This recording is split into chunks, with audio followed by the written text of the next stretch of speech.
मेरा नाम सोनू कंवर, कक्षा 7 है। कलयुग समाज के अशुभ लक्षण। कुटुंब कम हुआ, संबंध कम हुआ, प्रेम कम हुआ, मर्यादा कम हुई, लाज लज्जा कम हुई, विनम्रता कम हुई, समर्पण कम हुए, पुस्तक वाचन कम हुआ, खान पान की शुद्धता कम हुई, बाल कम हुए, कपड़े कम हुए, नींद कम हुई, घी मक्खन कम हुआ, पीतल तांबे के बर्तन कम हुए, भाई भाई का प्रेम कम हुआ, सत्य कम हुआ, अतिथि कम हुए, धैर्य कम हुआ, श्रद्धा और विश्वास कम हुआ, बड़ों का सम्मान कम हुआ और भी बहुत कुछ कम हुआ, जिससे जीवन सहज था, सरल था। संतान को दोष न दे। बालक या बालिका को इंग्लिश मीडियम में पढ़ाया, अंग्रेजी बोलना सिखाया। बर्थडे और मैरिज एनिवर्सरी जैसे जीवन के शुभ प्रसंगों को अंग्रेजी कल्चर्स के अनुसार जीना ही श्रेष्ठ माना।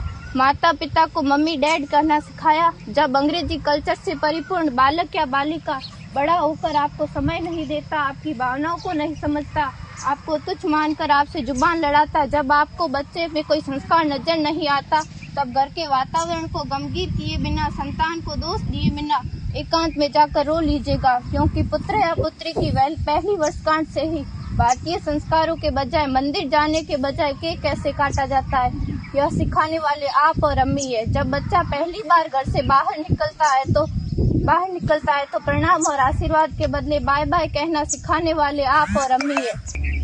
हम परीक्षा देने जाते समय इष्ट देव बड़ों के पैर छूने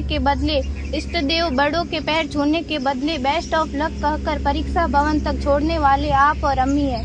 बालक या बालिका के सफल होने पर घर में परिवार के साथ बैठकर खुशियां मनाने के बदले होटल में पार्टी मनाने की प्रथा को बढ़ावा देने वाले आप और अम्मी है। बालक या बालिका के विवाह के पश्चात कुल देवता देव दर्शन भेजने से पहले हनीमून के लिए फॉरेन टूरिस्ट स्पॉट भेजने की तैयारी करने वाले आप और अम्मी है। ऐसी कई ढेर सारी अंग्रेजी कल्चर्स को हमने जाने अनजाने स्वीकार कर दिया है। अब तो बड़े बुजुर्गों के पैर छूने में भी शर्म आती है। गलती किसकी? मात्र आपके माता और पिता की। अंग्रेजी अंतर्राष्ट्रीय भाषा है, से काम काज हेतु सीखना है, अच्छी बात है, लेकिन इसकी संस्कृति को अपने जीवन में उतारने की तो कोई बाध्यता नहीं थी। अपनी समृद्ध संस्कृति को त्याग कर नैतिक मूल्यों, मानवीय संवेदनाओं से रहित अन्य सभ्यताओं की जीवन शैली अपनाकर हमने क्या पाया?